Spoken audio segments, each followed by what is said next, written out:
एक कथावाचक की कहानी। गांव के चौपाल पर हर शाम एक बुजुर्ग व्यक्ति बैठा करता था।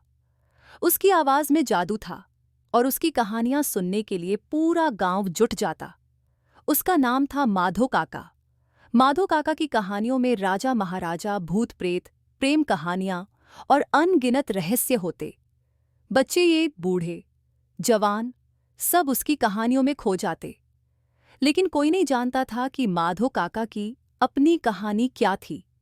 एक दिन गांव का एक लड़का, रवि, जो हमेशा उनकी कहानियों में मग्न रहता था, हिम्मत करके पूछ बैठा, काका, आपने कभी अपनी कहानी नहीं सुनाई? माधो काका हल्की मुस्कान के साथ बोले, क्या कोई कथावाचक अपनी ही कहानी सुनाता है बेटा? पर गांव वालों की जिद के आगे वे झुक गए। उन्होंने बताया कि बचपन में वे भी एक ऐसे ही कथावाचक के दीवाने थे।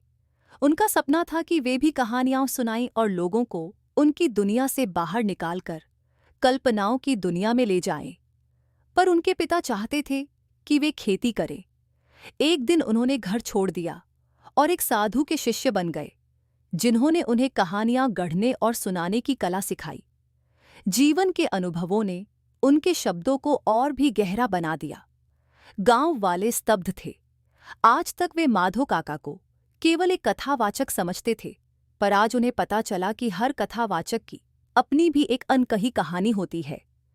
उस दिन के बाद जब भी माधो काका कहानी सुनाते, लोगों को उनकी आवाज में उनकी अपनी जिंदगी की गूंज सुनाई देने लगी।